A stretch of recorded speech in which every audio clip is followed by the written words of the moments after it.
Hello and welcome. I have complex and profound feelings of affection and protection for Canterbury Cathedral. I grew up in her shadow during my teenage years, and having been sent to the cathedral school that surrounds her, she became part of the framework of my life as a young man. For 5 years I lived beside her and around her, and indeed sometimes within her. And as I explored her almost daily, sometimes she was a short cut between classrooms, a relationship between us developed like a person. She had different aspects to her character. Parts of her were easy access, other parts of her were intense and complex. The intense and complex places were where the scent of holiness had grown thick and the atmospheric pressure somehow a bit more intense. And I was seduced first, perhaps, by the music. As a choral scholar, I had to sing in liturgies I wouldn't otherwise have bothered with as a teenager.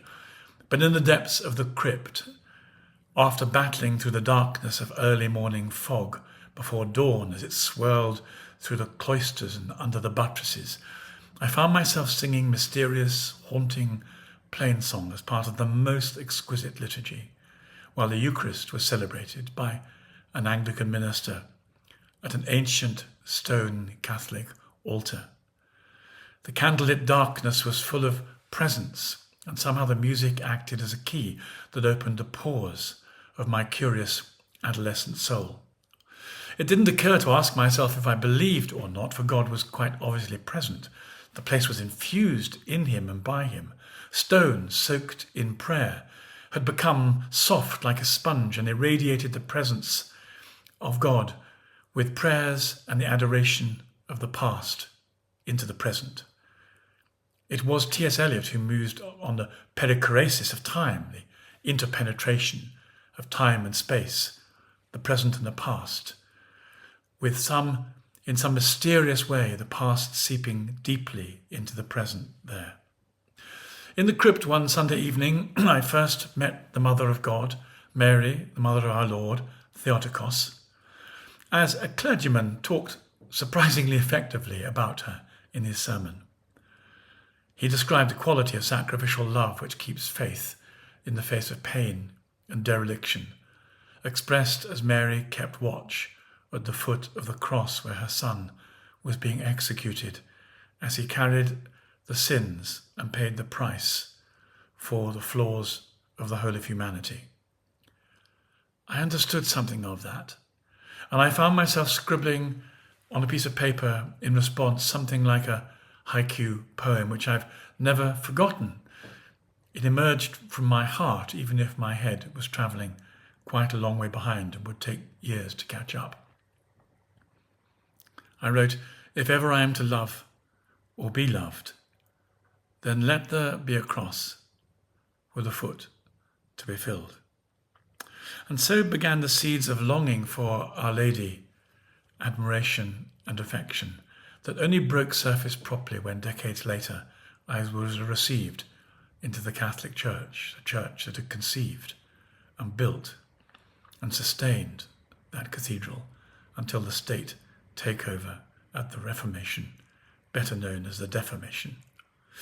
My life was like the cathedrals in reverse. I had begun as an Anglican and I had to journey back to the foundations of the faith, reversing the flow of national history and time, to put things back in order where faith had gone wrong. The nave, the western part of the building, was more diffuse atmospherically than the mysterious womb of the crypt or the choir of the high altar. But one night in near total darkness, right at the west end, lit only by a solitary line of candles, we sang the ever-glorious Advent responsory by Palestrina. Something in the ecstatic longing of this piece, carried upwards by an exquisite polyphony that melted the heart, gave fresh wings to my soul. I never knew until then how much my soul was in a state of longing for God, until this Advent responsory carried it heavenwards into the luminous dark.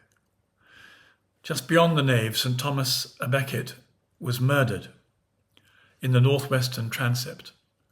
A small corner by the little door into the cloisters that the monks thought to bar to keep the assassins out, until the Archbishop was struck down by thuggish Jobsworths on the make, trying to impress the king.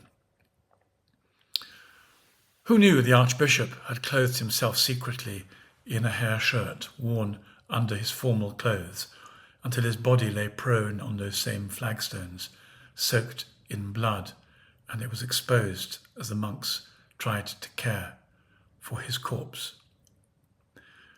Recognizing him as I did for a brave man, a man brave enough to put conscience before abusive authority, I would from time to time sit on a stone ledge beside where he'd been struck down, contemplating a would-be friendship with him. He became an odd but real friend in my adolescence. I was practicing what Catholics understand as the communion of saints, talking to those who are closer to Jesus now than they were in the flesh. I too was often to encounter, as many of us do, what I took to be abusive authority, then and beyond. In the windows above where he fell are to be found remembrances of some of the 703 attested miracles that took place as pilgrims came to his shrine on their knees in prayer, kneeling on those stones. Over the centuries before the Protestant Vandals, not for the last time mistaking the meaning of the place, ravaged his shrine, the cathedral had seen an endless line of suffering pilgrims walk, stumble and crawl over those flagstones, begging God for healing through the prayers of St. Thomas Becket. And the healings came at least 703 times, and undoubtedly more. Petronella, for example, the desperate nun whose life was completely crippled by epilepsy until she was healed by the prayers of St. Thomas and the love of God at the shrine. Henry of Fordwich, I used to row in Fordwich and cycle down there, where Henry lived in the Middle Ages. He was off his head with violent madness, and he was forced to live with his hands tied behind his back by his neighbours with rope and sticks, until cured at the shrine after spending the night in prayer there with St. Thomas over his bones. In his right mind, he left the sticks and the ropes at the tomb, the ones that had been used to restrain him from wounding himself in the past. Every stone on that floor carried the weight of streams of desperate people, both the questing, suffering, but equally those who walked away healed and infused with joy at the miraculous answer to their prayers. But today the cathedral needs money. The new dean, the very Reverend Dr. David Monteith, says he wants to reach out to the younger people, as well as finding ways of raising the large sums the cathedral requires to survive. He scratched his head and decided that the stones under his feet might be put to a different use than worship and pilgrimage.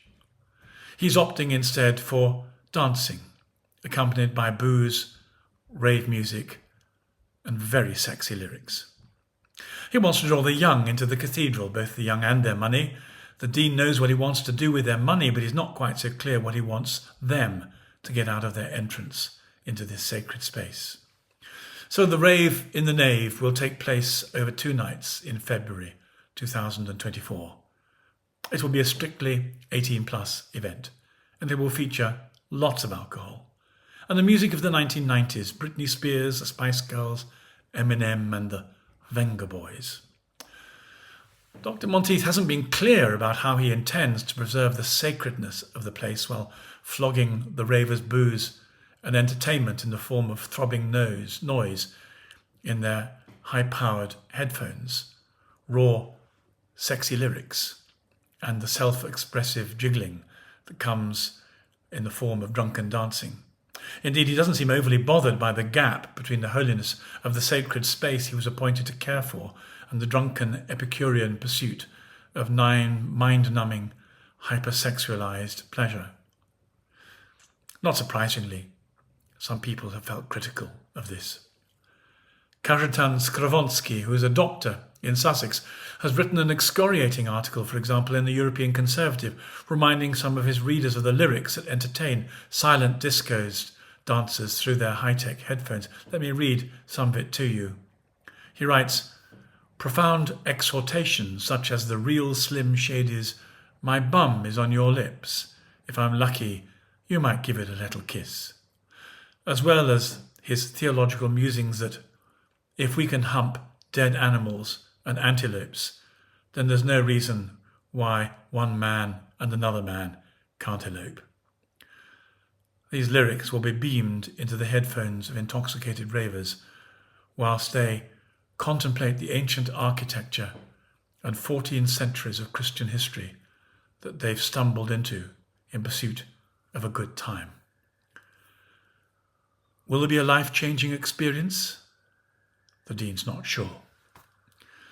Some might well accuse Dr. Monteith of really poor judgment and wonder how such a man came to occupy such a dignified and responsible position as Dean of the Mother Church of the Anglicans. But perhaps the situation says more about English Anglicanism than anything personally about the current Dean of Canterbury, because entertainment seems to have become, if not a religion for Anglican cathedral deans, then, well, at any rate, an alternative to practicing their religion. They've taken these medieval Catholic shrines that the state grabbed in a putsch at the defamation, and not content or even aware of the presence of God, they've abandoned a pursuit of the sacred for a push for populist, secular entertainment. In other cathedrals, this has taken the form of indoor golf courses, helter-skelters, the installation of gin distilleries into buildings, and also adult film clubs. Well-meaning people hoping to save the cathedral from impending desecration have started a petition begging for the Archbishop of Canterbury to intervene. Sadly, because of how the Church of England does episcopacy, Justin Welby has neither the power nor the influence, and nor, from his silence, the willingness to intervene within the church where he sits on the throne of St. Augustine and where he was consecrated. It's not a new trope, but on the other hand, I'm not sure it's been bettered. But those of us who've been pilgrims there and for whom love, longing and prayer were birthed and nurtured are tempted to offer a different solution to the Anglicans. Perhaps if the C of E doesn't know what cathedrals are for anymore, they might consider returning them to the people who built them, the Catholics who do.